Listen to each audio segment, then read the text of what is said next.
Welcome back, everyone.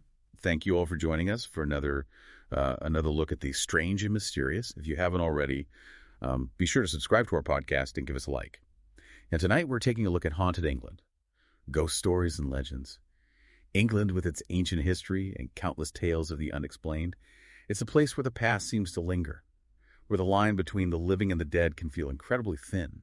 It's almost as if the very landscape itself is steeped in these stories.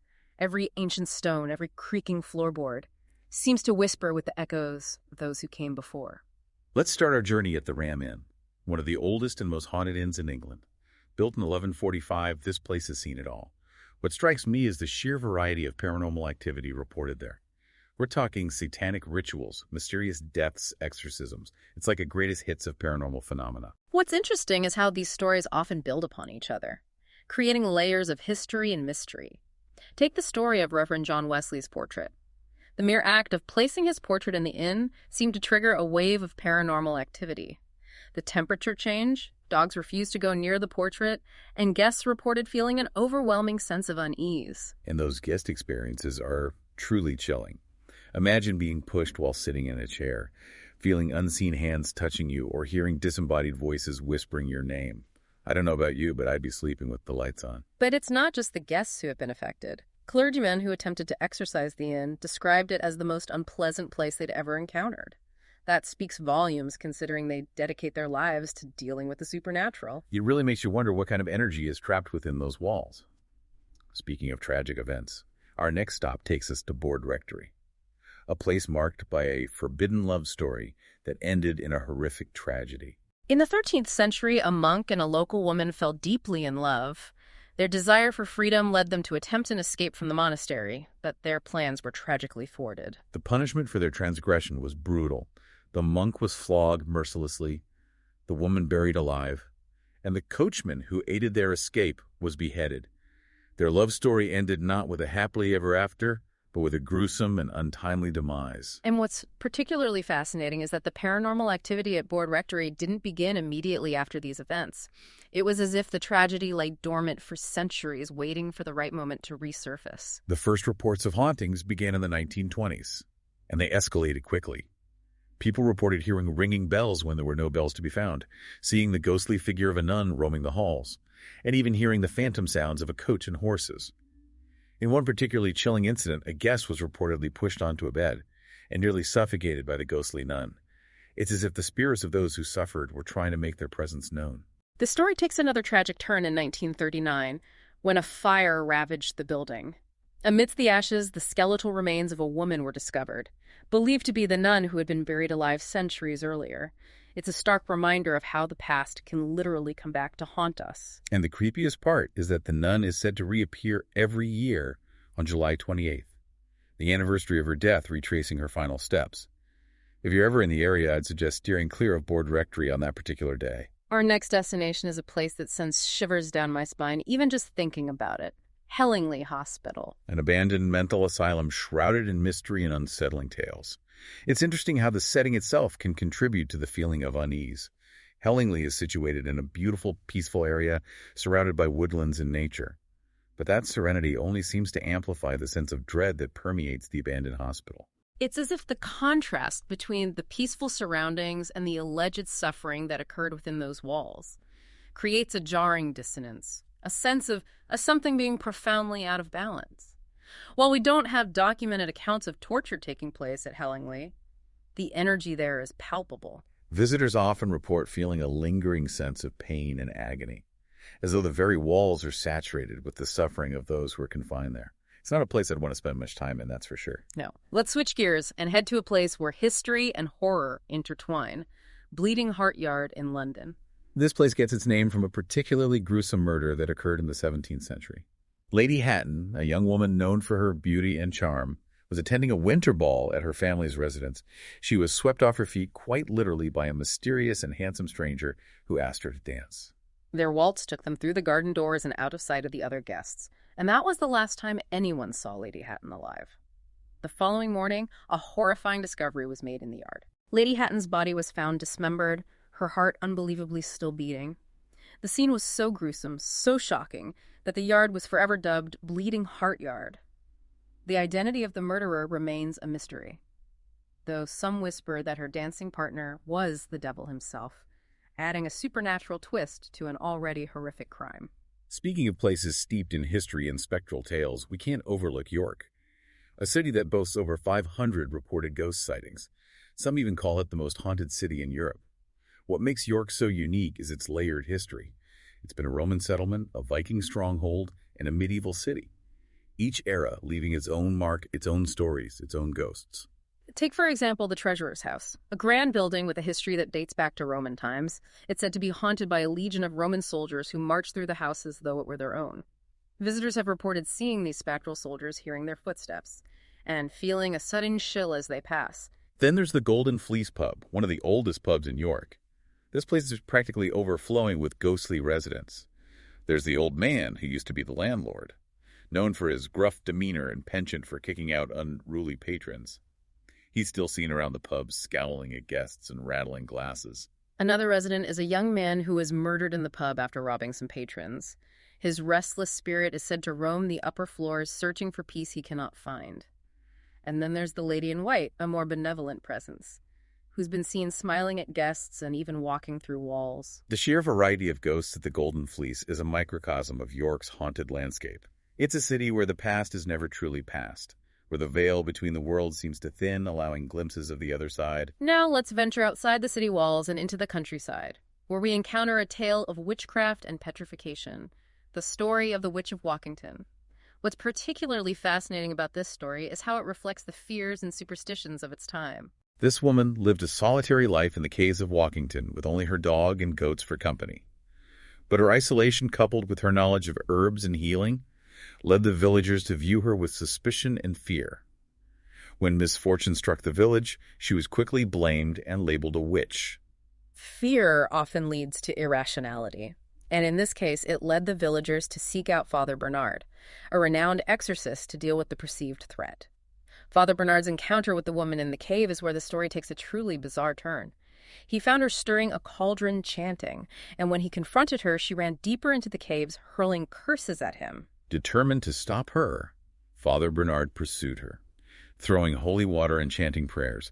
In that moment, something extraordinary happened. The woman turned to stone, petrified in her act of defiance. Some say her petrified form can still be seen in the caves today, a stark reminder of the power of belief, fear, and the consequences of labeling someone as other. From a solitary witch to a village teeming with spirits, our next stop takes us to Pluckley, a village that holds the dubious honor of being dubbed the most haunted village in England.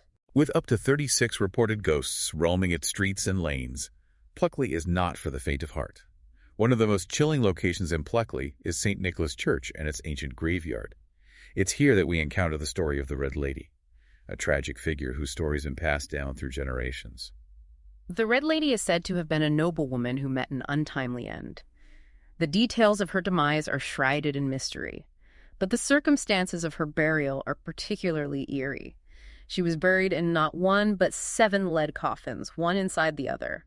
Some speculate that this was done to prevent her spirit from escaping, as there were fears she might be a vampire or even a servant of Lucifer. But the truly heartbreaking aspect of the Red Lady's story is that she's said to be searching for the baby she murdered. Her restless spirit roams the church and graveyard, eternally seeking the child she can never find. It's a haunting reminder of the devastating consequences of desperation and despair. Pluckley is also home to a host of other spectral residents. There's the highwayman who was hanged at the crossroads, his ghostly form still seen lurking in the shadows. Then there's the screaming man whose cries of agony can be heard echoing through the night, a chilling reminder of some unknown tragedy. And let's not forget the watercress woman, a more benevolent spirit who's said to help lost travelers find their way. Pluckley is a fascinating example of how a village can become synonymous with hauntings, its identity shaped by the stories and legends that have been passed down through the centuries. It's a place where the line between history and folklore blurs, and the past seems to seep into the present. Let's move on to a place where grandeur and tragedy intertwine. Sudeley Castle, a magnificent castle with a rich and often turbulent history. Here we encounter the haunting tale of the beheaded soldier, a figure doomed to wander the castle grounds, eternally seeking solace for his untimely demise. This soldier was betrayed by his comrades and beheaded within the castle walls. Now, his headless form is said to roam the grounds, a tragic reminder of the brutality of war and the enduring power of betrayal. Visitors have reported seeing his spectral figure, hearing his mournful cries, and feeling an overwhelming sense of sadness in his presence. Sudley Castle also holds a more mysterious tale, that of Sir Guy and his encounter with the White Spectre. This spectral being led Sir Guy to a secret chamber within the castle ruins, a chamber filled with sleeping knights with a lady lying in a glass coffin in the center. The White Spectre instructed Sir Guy to wake the lady, offering him a choice of a sword or a horn to do so. Sir Guy, believing he was making the honorable choice, blew the horn. The knights awoke and attacked him, and when he regained consciousness, the lady and the spectre were gone. From that day forward, Sir Guy dedicated his life to finding the lady, searching endlessly for the chamber and the woman he had briefly glimpsed. Even after his own death, his spirit is said to continue the search, his voice heard calling for the maiden, especially during storms. It's a tale of unrequited love, a promise unfulfilled, and the enduring power of obsession. Our next stop takes us to a place where family history and the supernatural intertwine. Clayton House, considered one of England's most haunted houses, was the ancestral home of the Verney family for centuries. Their presence is still felt within the house, their stories woven into the very fabric of the building. One of the most notable ghostly residents is Sir Edmund Verney, who met his demise on the battlefield. Every year on the anniversary of his death, Sir Edmund's ghost is said to appear, walking through walls as though they were mere illusions. It's interesting how different spirits seem to have different abilities or ways of interacting with the physical world. Sir Edmund's ghostly form seems unbound by the limitations of walls and solid objects. But Clayton House is also home to a more benevolent spirit, that of Lady Grey. Lady Grey was a renowned nurse known for her kindness and compassion. Her spirit is said to bring a sense of peace and comfort to those who encounter her. She's often seen tending to the sick or injured, her gentle touch, a source of solace for those in need. So within Clayton House, you have a fascinating juxtaposition of spectral presences, the unsettling figure of Sir Edmund seemingly trapped in his final moments, and the calming presence of Lady Grey forever offering her healing touch. Now let's journey to Devon, a county rich in folklore and chilling tales. Here we encounter the legend of Lady Howard, a woman cursed to wander the moors as a black dog forever accompanied by her skeletal husband. Lady Howard's nightly ritual is both fascinating and heartbreaking. She can only return to her ancestral home, Okehampton Castle, when she drops the blade of grass clutched in her jaws. But she's unable to do so, trapped in her canine form, forever searching for the release she cannot find. Devon is also home to the tragic story of Kitty J., a young woman who took her own life after being abandoned by her lover. She was pregnant and desperate, and her final act of despair led her to an unmarked grave, as was the custom for suicides at the time. But what's intriguing about Kitty J's story is that her grave is never without fresh flowers. Every morning, a new bouquet appears as if placed by an unseen hand. Some say it's Kitty's own spirit still seeking solace and recognition in death, her ghostly presence tending to her own final resting place. From the desolate moors to the grand staircases of a royal residence, our next stop takes us to the Queen's House in Greenwich and the enigmatic tale of the Tulip Staircase. In 1966, a retired reverend named R.W. Hardinge captured a photograph that would spark decades of speculation and intrigue. His photo of the Tulip Staircase revealed something unexpected, a hooded figure seemingly ascending the stairs. The photo itself is grainy and open to interpretation. But what's fascinating is that Hardinge wasn't the only one to report seeing this mysterious figure. Countless people have claimed to have witnessed the apparition on the Tulip Staircase, appearing and disappearing as quickly as a flicker of light. But it's not just the visual apparition that's unsettling. Visitors have described feeling a presence on the stairs, a chilling sensation of being watched, even touched. Some have reported feeling chills being pinched or even pushed, as though an unseen force was trying to make its presence known. And in a particularly disturbing detail, some people have described feeling the presence of a spectral woman cleaning blood at the bottom of the stairs, even if they couldn't see her. It's as though the staircase itself holds a residual energy, a memory of some unknown tragedy that continues to play out in the present. And finally, we end our journey at the Bank of England, where we encounter the heart-wrenching tale of Sarah Whitehead. Sarah's story is a testament to the enduring power of grief and the lengths to which we'll go to find solace for our loss. Her brother Philip was accused of forgery and executed in 1812. The news of his death devastated Sarah, and she began a daily ritual of visiting the bank, dressed in black, asking for her brother long after he was gone. She continued this ritual until her own passing, her grief never fading, her hope never extinguished. And now her spirit is said to haunt the bank, searching for her brother in the afterlife, just as she did in life. People have reported seeing a woman in black believed to be Sarah in the garden where her brother was buried, and some have even claimed to see her in the bank tube station, forever searching, forever lost in her grief. It's a chilling image, a reminder that sometimes even death cannot sever the bonds of love and loss. Haunted England isn't just about tragic figures, though. There's also a healthy dose of mystery and intrigue, like the enduring legend of the Devil's Footprints. I've heard whispers of this one. It sounds positively bizarre. Imagine this, it's 1855, a particularly harsh winter, and people wake up to find a trail of hoof-like prints in the snow. But not just any prints. These stretch for over 100 miles across the Devon countryside. 100 miles. That's not just a casual stroll. What kind of creature could cover that much ground overnight, and in snow no less? That's the question that has haunted people for centuries. The prints seem to defy all logic. They crossed rivers, went over walls, even appeared on rooftops. It's no wonder people started to whisper about the devil himself. I can see how that would spark some serious fear. Did anyone ever come up with a more rational explanation? Oh, there were theories, of course. Some suggested it was a kangaroo that had escaped from a private collection. Others thought it might be a hoax, an elaborate prank. But none of the explanations fully fit the facts. So the devil's footprints remain a chilling enigma, a reminder that some mysteries may never be fully solved, which makes them all the more fascinating, doesn't it? Absolutely. It's that blend of fear and the unknown that keeps these legends alive. Speaking of fear, we have to talk about Black Shuck, the terrifying spectral hound said to roam East Anglia. Ah, Black Shuck. I remember hearing tales of this creature as a child. It's amazing how these stories get passed down through generations, becoming ingrained in the cultural fabric of a region. Black Shuck is more than just a local legend, though. This enormous black dog with glowing red eyes is said to be a harbinger of doom, its appearance often foreshadowing misfortune or even death. Do we have any first-hand accounts of encounters with this creature? There are pantless tales surrounding Black Shuck, some more credible than others. One particularly vivid account tells of Black Shuck bursting into a church during a service, killing 2 parishioners and leaving scorch marks on the door. That's a terrifying image. A demonic dog interrupting a sacred ritual. It really speaks to our primal fears, doesn't it?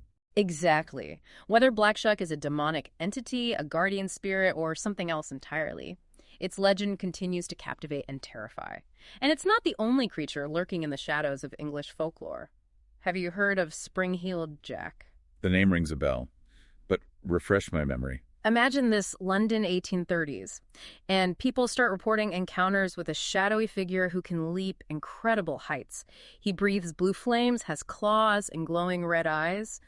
Sounds like something out of a comic book, doesn't it? It does, but I have a feeling this is no laughing matter. Spring-Heeled Jack was no friendly neighborhood superhero. He terrorized people, particularly women, scratching them with his claws, tearing their clothes, even breathing fire in their faces. That's a bizarre mix of the supernatural and the criminal.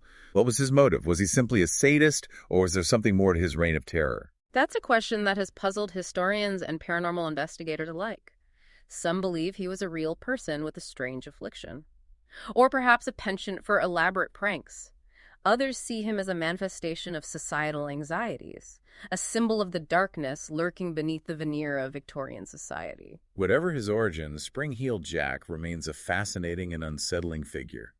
A reminder that sometimes the line between reality and nightmare can become blurred. Speaking of blurred lines, let's shift our focus to some specific locations where history and hauntings collide, starting with Hampton Court Palace, a place steeped in royal intrigue and ghostly tales. Hampton Court is best known for its connection to Henry VIII, right? It's almost impossible to separate the history of the monarchy from the stories of the ghosts that are said to reside there. Exactly. And perhaps the most famous ghostly resident is Catherine Howard, Henry's 5th wife, who was accused of adultery and beheaded. Her screams are said to echo through the palace halls, a chilling reminder of her tragic fate. Can you imagine walking those halls? Knowing that such a horrific event took place there, it must be hard not to feel the weight of history pressing down on you. But it's not just Catherine Howard who haunts Hampton Court. Jane Seymour, Henry's 3rd wife, is also said to appear, often seen rocking a cradle near the room where she died in childbirth. It's as if these women are forever bound to the palace, unable to find peace even in death. Their stories, both tragic and captivating, continue to draw visitors and fuel our fascination with the past. And speaking of places steeped in history, we can't overlook the Tower of London, a place that has witnessed centuries of imprisonment, torture, and execution. The tower is a symbol of both power and oppression. It's no wonder it's considered one of the most haunted places in England. Every stone seems to whisper with the stories of those who suffered and died within its walls. Anne Boleyn, another of Henry VIII's wives, is perhaps the most famous ghost said to haunt the tower. She was imprisoned and executed there, accused of treason and adultery. Her headless figure is said to glide across Tower Green, the site of her execution. It's a chilling image. To think that a place so steeped in violence could also be a place where spirits linger, unable to find peace. But it's not just the ghosts of royalty that haunt the tower. There are also the two young princes, Edward V and Richard, Duke of York, who were imprisoned there and disappeared, presumed murdered. Their story is one of the greatest mysteries in English history, the princes in the tower. To think that their innocent spirits might still wander those halls, searching for justice, or perhaps just for peace, is truly heartbreaking. The Tower of London serves as a stark reminder of the darker side of human nature, and the ghosts that are said to reside there are testaments to the enduring power of tragedy and injustice.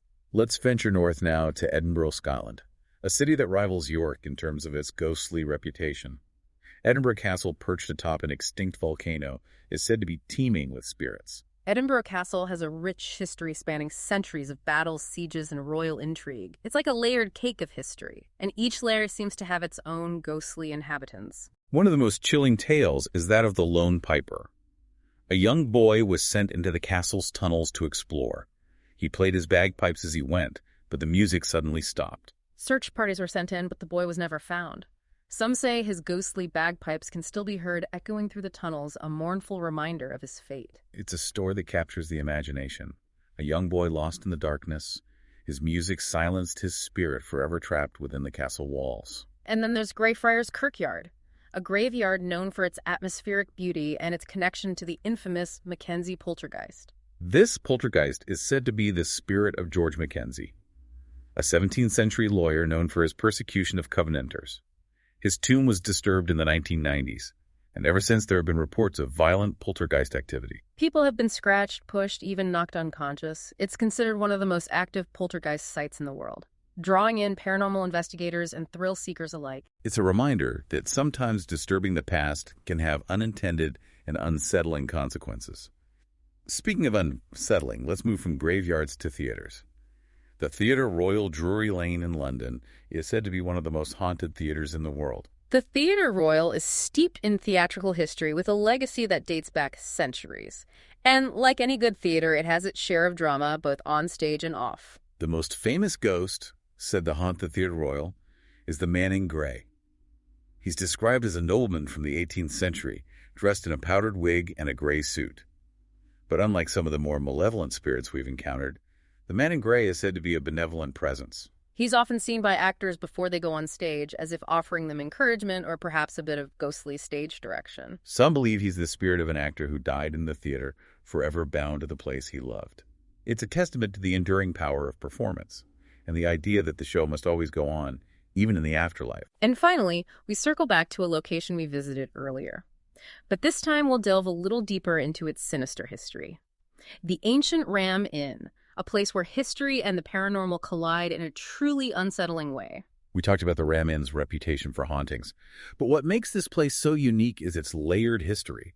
It's said to be built on an ancient pagan burial ground, which adds a whole other dimension to the stories of ghosts and supernatural phenomena. Over the years, people have reported all sorts of strange occurrences at the Ancient Ram Inn. Ghostly apparitions, disembodied voices, even a sense of being watched or touched by unseen entities. One of the most chilling tales is that of a witch who was burned at the stake in the 1500s. Her spirit is said to haunt the inn's attic, seeking revenge for her unjust demise. There are also stories of a succubus, a female demon who preys on men, and even whispers of a portal to another dimension. It's a place that seems to attract the strange and the unexplained, drawing in those who are curious about the darker side of reality. The Ancient Ram Inn is a reminder that the past is never truly gone, and sometimes its echoes can manifest in the most unexpected and unsettling ways. Welcome back to our exploration of haunted England, ghost stories and legends. We've covered a lot of ground, from ancient castles to haunted theaters and everything in between. And while we focused on historical tales, it's important to remember that the paranormal isn't just a relic of the past. People all over the world continue to report encounters with the unexplained, and England is no exception. It's true. In fact, it seems like there's a resurgence of interest in the paranormal. fueled in part by the rise of technology. Absolutely. Smartphones, social media, ghost hunting shows, they've all contributed to a kind of democratization of the paranormal. Anyone can be a ghost hunter these days, armed with a camera and a willingness to believe. But with so much information out there, it can be hard to separate genuine experiences from hoaxes or misinterpretations. How do we approach these modern-day encounters with a critical eye? It's all about evidence. Just because someone claims to have seen a ghost or captured something strange on video doesn't mean it's proof of the paranormal. We have to consider the context. Look for alternative explanations and be wary of our own biases. It's easy to get caught up in the excitement of a potential ghost sighting, but it's important to remain skeptical. A creaky floorboard isn't necessarily a ghost, and a blurry photo could just be a trick of the light. But then again, there are those cases that defy easy explanation. Exactly. There are documented cases of poltergeist activity, electronic voice phenomena, and even apparitions that have been witnessed by multiple people, including skeptics. These cases challenge our understanding of the world and force us to consider possibilities beyond our current scientific paradigms. It's a reminder that we still have so much to learn about consciousness, the nature of reality, and what happens after death. And perhaps these hauntings are a way for the past to communicate with the present. Perhaps they are a way for the stories and experiences of those who came before us to leave their mark on the world, to remind us that we are all connected, both in life and in death. As we wrap up our exploration of haunted England, ghost stories, and legends, I'm struck by the sheer variety and depth of these tales. From tragic love stories to gruesome murders, from mischievous spirits to terrifying creatures.